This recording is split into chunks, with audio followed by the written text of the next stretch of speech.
Bom dia, meus amados irmãos, a graça e a paz do Senhor Jesus, louvado seja sempre o nome do Senhor.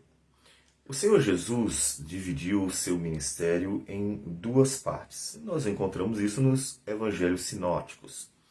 A primeira parte nós acabamos exatamente ontem e encontramos o ápice dela, né, o ponto culminante, agora no capítulo 16, versículo a partir do 13, quando o Senhor Jesus separa-se da multidão e pergunta para os discípulos sobre aquilo que eles entenderam de toda a explicação, todo o sermão, toda a pregação dele e dos sinais que ele fizera, o que aquilo apontava, indicava para eles. Então diz assim o texto: Indo Jesus para os lados de Cesareia de Filipe, perguntou a seus discípulos: Quem diz o povo ser o Filho do Homem? Então, a pergunta de Jesus é: as pessoas estão dizendo que eu sou quem? O que as pessoas estão dizendo a meu respeito? Essa é a pergunta do Senhor Jesus. O Senhor Jesus já pregara muitas vezes, fizera vários milagres, e agora ele quer saber o que estão dizendo sobre ele. E então os discípulos respondem. E eles responderam. Uns dizem João Batista, outros Elias e outros Jeremias ou algum dos profetas. Então o povo estava dividido sobre a ideia de que Jesus era a ressurreição de algum profeta importante. Qual seria ele? Herodes, inclusive, foi um dos que pensou que Jesus seria o João Batista, porque ele sabia que João Batista era profeta, ele havia decapitado João Batista, e ele agora achou que João Batista tinha ressuscitado. Ele ainda não tinha visto a Jesus, mas ansiava muito por isso. Então, havia várias ideias sobre quem Jesus seria. Mas é interessante que todas as possibilidades levantadas apontam para profetas de Deus, consagrados, reconhecidos, que pregaram fielmente a palavra, que tiveram grande ministério. Então, o povo reconhecia Jesus como profeta. E é interessante que, mesmo em outras religiões que não sejam o cristianismo, Jesus é reconhecido como profeta. Por quê?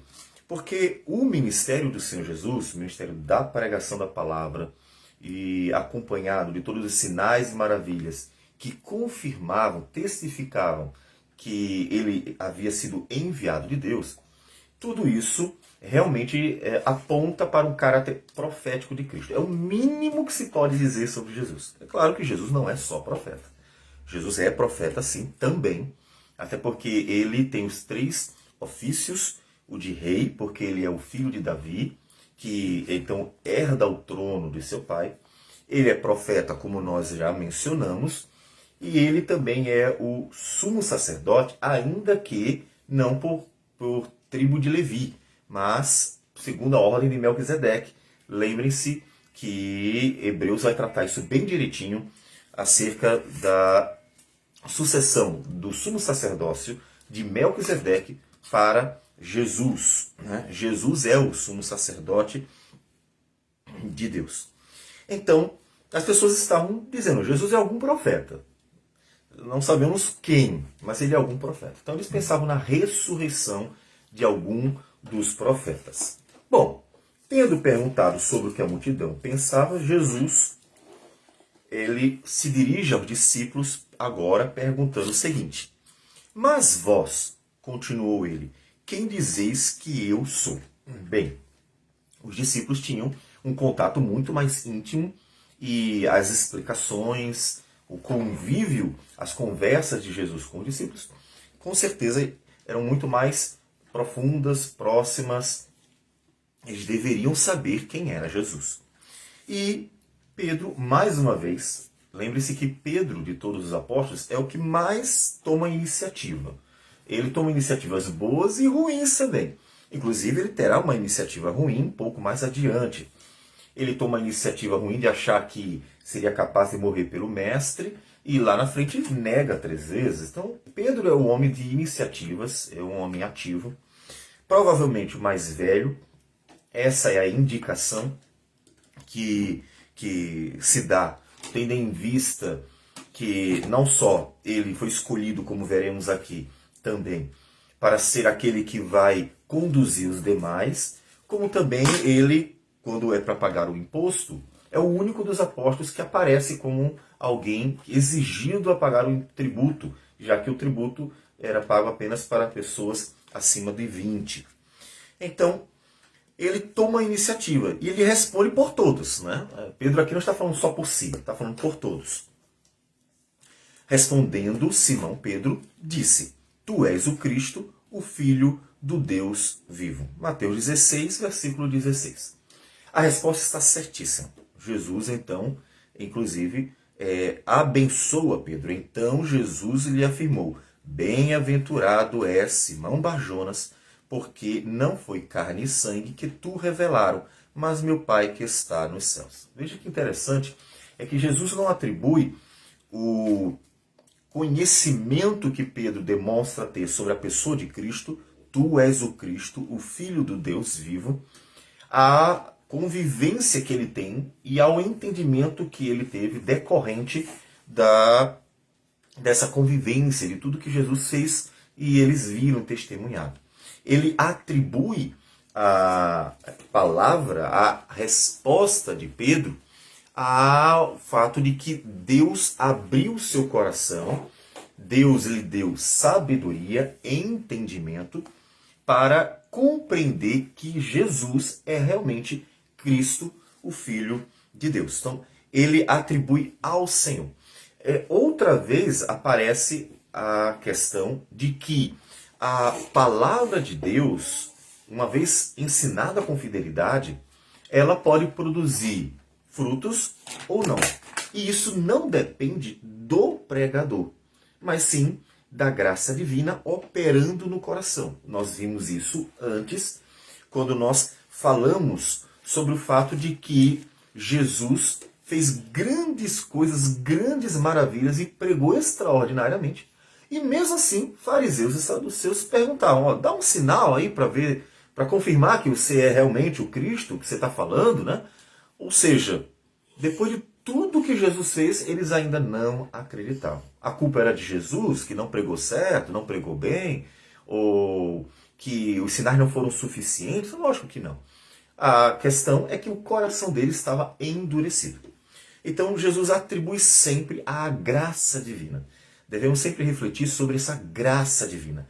Significa que devemos sempre louvar e agradecer a Deus pelo fato de conhecermos ao Senhor, pelo fato de entendermos sua palavra, pelo fato de estarmos podendo vivenciar a vida cristã que Deus tem para aqueles que creem, a vida cristã que Ele graciosamente nos concede.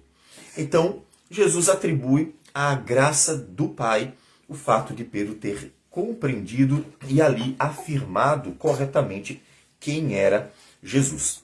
E aí vem aquela famosa e cheia de debates, a afirmação de Cristo sobre a pessoa de Pedro. Também eu te digo que tu és Pedro, e sobre esta pedra edificarei a minha igreja, e as portas do inferno não prevalecerão contra ela. Bom, a gente não vai aqui exaurir a exegese, mas podemos afirmar com certeza, e nós temos um texto publicado no blog que vocês poderão ler para ver melhores detalhes acerca do assunto, que Jesus está se dirigindo a Pedro mesmo. Observe inclusive o pronome, tu és Pedro. Jesus não usou o nome de Simão, que é o nome, né, de nascimento de Pedro, como ele fez no versículo 17. Ele disse: bem-aventurado és Simão Barjonas. Ele usou o nome de Pedro. Mas ele usou o segundo nome, que é o nome que ele deu, né? O Kefá. Né? Cefas aparece lá no Evangelho de João, que Jesus, assim que viu Pedro, mudou o nome dele para Cefas. A tradução de Cefas A tradução pode ser rocha, pedra. Essa tradução vai aparecer na Bíblia, no Antigo Testamento, tanto uma quanto a outra. Então não devemos prender a esse detalhe, tendo em vista que as duas coisas aparecem. Jesus está se dirigindo a Pedro, assim, tu és Pedro, né? E sobre esta pedra edificaria a igreja. Ele não está falando que Pedro é a pedra angular, a rocha fundamental da igreja. Lógico que não. Esse termo, inclusive, não aparece aqui. Ele vai aparecer, a ideia de pedra angular aparece somente em referência a Cristo, e não é aqui. Mas ele está se referindo a Pedro como alguém que ele propositadamente trocou o nome para alguém que seria o cabeça, que seria o líder, porque ele realmente deu a Pedro uma responsabilidade de ser o líder dos apóstolos, puxar os apóstolos, né? E nós vamos ver isso tanto no fato de Jesus lá na frente dizer assim, olha, quando te converteres, cuida dos teus outros irmãos, né? Cuida dos demais apóstolos. Veja, só Pedro ouviu essa palavra de Jesus. E também vamos ver Jesus falando para Pedro no final do Evangelho de João, dizendo assim, Pedro, tu me amas? Sim, Senhor, eu te amo. Então apacenta as minhas ovelhas. É o único que recebe também esse chamado bem específico para que ele cuidasse das ovelhas de Jesus. E o que significa? Pedro tinha uma responsabilidade, cuide dos demais apóstolos. Provavelmente era o mais velho e deveria fazer isso. E nós vamos encontrar em Atos dos Apóstolos o apóstolo Pedro realmente puxando. Por exemplo, a primeira pregação. Quem foi que fez a primeira pregação da palavra? Foi o apóstolo Pedro. Quem foi que conduziu todo o processo inicial de organização, inclusive eleição do que substituiria Judas? Quem fez o primeiro milagre que será testemunhado pelos demais judeus? Foi Pedro. Então nós vamos encontrar em Atos dos Apóstolos Pedro realizando a obra e fazendo isso em nome de todos os apóstolos. Ou seja, realmente Pedro estava cumprindo aquilo que fora dado a ele. Ele estava sendo o líder dos apóstolos e puxando os demais. Inclusive até o primeiro juízo emitido pela igreja sobre um cristão, né, um casal lá, o Ananias e Safira, também era Pedro que estava à frente. Então a perseguição, a primeira pessoa a sofrer a perseguição foi Pedro também. Então o Atos dos Apóstolos, ele testemunha aquilo que fora dito nos evangelhos, que Pedro seria o líder dos apóstolos, puxando os demais. Mas como disse, isso não significa, é claro, em hipótese alguma, que a igreja está fundamentada em Pedro. Porque o propósito dos apóstolos era ensinar a palavra de Deus. O propósito dos apóstolos era conduzir as pessoas a Cristo.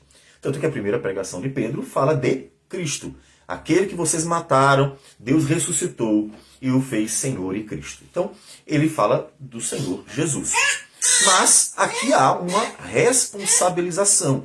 E Jesus, que é o Senhor da igreja, dá aos apóstolos uma autoridade, né? Ele diz assim, dar-te-ei as chaves do reino dos céus, o que ligares na terra terá sido ligado nos céus, e o que desligares na terra terá sido desligado nos céus. Então advertiu aos discípulos de que a ninguém dissesse ser ele o Cristo. O que ele está dizendo? Olha, vocês vão conduzir a minha igreja, vão puxar a igreja, vão ensinar a palavra do Senhor, e vão fazer isso na minha autoridade. Inclusive eles assim, olha, o que vocês fizerem aqui é porque o Senhor está operando lá, né? Não é o contrário, tá? Não é o que vocês determinarem, Deus vai fazer. É exatamente o oposto, né? O que Deus quer fazer, Ele usará vocês. Essa é a ideia. Deus quer operar na igreja, Ele vai usar vocês para operar. Tanto que os apóstolos também realizaram sinais e maravilhas em nome do Senhor Jesus. Então, não há nenhum problema nesse versículo, nem ninguém deve ficar confuso ou achando que tem uma referência ao papado. Não, lógico que não. Jesus, em hipótese alguma, iria colocar alguém em seu lugar como se fosse ele mesmo para ensinar o que achasse de melhor, né? O Senhor Jesus estava dando a eles a autoridade, mas a palavra já estava bem definida. eles deveriam ensinar o evangelho do reino, o evangelho da graça. Tanto que o apóstolo Paulo, ele diz que mesmo que ele ensinasse um evangelho diferente daquele que fora recebido do Senhor Jesus, seria anátema. Então, portanto, não era uma liberdade para fazer o que quisesse ou ensinar o que quisesse. Eles deveriam apenas ser fiéis ao ministério da palavra. E isso em Atos dos Apóstolos, capítulo 6, é dito, né? Quando surge a necessidade da criação da diaconia, né? Eles dizem assim, não é justo que nós deixemos a pregação da palavra para estar servindo as mesas. Então, observe que eles tinham muito claro isso na cabeça deles, que o ministério apostólico era o ministério de lançar os fundamentos da igreja, que é Cristo Jesus, que é a pedra angular. E eles tinham que fazer isso. E Pedro estava responsabilizado de puxar os apóstolos nessa missão tão importante que era a missão dos apóstolos. Portanto, o Senhor Jesus confirma o ministério apostólico e que eles fariam isso no poder do Espírito, fariam isso na autoridade de Jesus. Jesus vai reafirmar isso lá mais à frente. O interessante é que ainda não tinha chegado o momento, né? Ele diz no versículo 20, então advertiu os discípulos de que a ninguém dissessem ser ele o Cristo. Ou seja, a primeira lição que Jesus queria dar, a primeira lição sobre quem ele era, já havia sido alcançada. O ministério de Jesus, como nós falamos, é dividido em duas partes. Primeiro, até o capítulo 15 de Mateus, e o mesmo vai acontecer com os demais evangelhos sinóticos, ele revela quem ele é. E aí, a partir daqui, o capítulo 16, versículo 21 em diante, Jesus vai revelar qual a obra ele veio fazer. Eles entenderam, inclusive, quem era Jesus. Mas nós vamos ver, na sequência, que eles tiveram muita dificuldade para compreender que obra ele veio realizar. A obra da redenção, como ela se daria, né? Então, esse é o momento que divide o ministério de Jesus em relação ao seu propósito de ensinar algo. E nós alcançamos esse primeiro propósito, conhecer que Jesus é o Cristo, o Filho de Deus. Vamos então orar ao Senhor, dando graças por nos revelar que Jesus, seu Filho, é o nosso Senhor e o nosso Salvador. Oremos ao Senhor. Senhor Deus amado, bendito seja o teu nome. Te damos graças por tudo, te louvamos, te bendizemos. E isso tudo, Senhor, principalmente porque o Senhor nos revelou Cristo, teu Filho.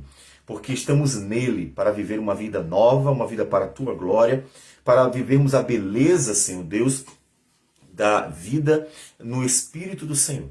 Que o Senhor continue abençoando-nos, livrando-nos, protegendo-nos, guardando-nos, porque estamos ainda no mundo mal, ainda somos perseguidos constantemente e precisamos que o Senhor nos guarde.